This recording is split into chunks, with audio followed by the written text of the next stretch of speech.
قیامت کے دن اہل قبور کی حالت۔ قد شخصوا من مستقر الأجداث وصاروا إلى مصائر الغايات لكل دار أهلها لا يستبدلون بها ولا ينقلون عنها۔ وہ اپنی قبروں سے اٹھ کھڑے ہوئے اور اپنی آخری منزل کی طرف چل پڑے۔ ہر گھر کے اپنے اہل ہوتے ہیں جو نہ گھر بدل سکتے ہیں اور نہ اس سے منتقل ہو سکتے ہیں۔ وَإِنَّ الْأَمْرَ بِالْمَعْرُوفِ وَالنَّهْيَ عَنِ الْمُنْكَرِ لَخُلْقَانِ مِنْ خُلْقِ اللَّهِ سُبْحَانَهُ وَإِنَّهُمَا لَا يُقَرِّبَانِ مِنْ أَجَلٍ وَلَا يَنْقُصَانِ مِنْ رِزْقٍ۔ یقیناً امر بالمعروف اور نہی عن المنکر یہ دو خدائی اخلاق ہیں، اور یہ نہ کسی کی موت کو قریب بناتے ہیں اور نہ کسی کی روزی کو کم کرتے ہیں۔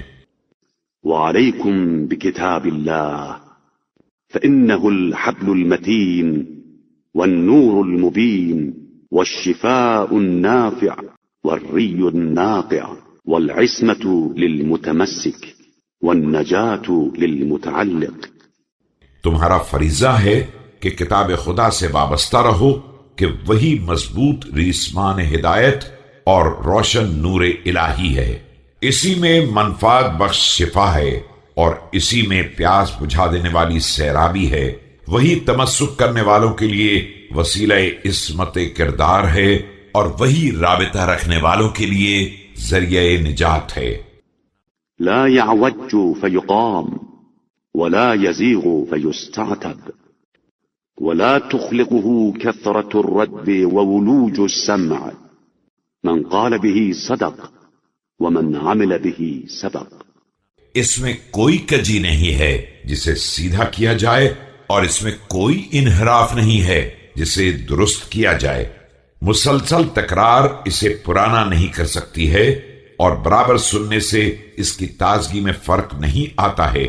جو اس کے ذریعے کلام کرے گا وہ سچا ہوگا، اور جو اس کے مطابق عمل کرے گا وہ سبقت لے جائے گا۔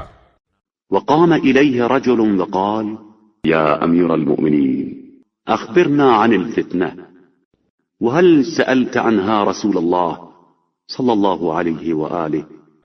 اس درمیان ایک شخص کھڑا ہو گیا اور اس نے کہا، یا امیر المومنین علیہ السلام، ذرا فتنے کے بارے میں بتلائیے، کیا آپ علیہ السلام نے اس سلسلے میں رسول اکرم صلی اللہ علیہ وآلہ وسلم سے کچھ دریافت کیا ہے؟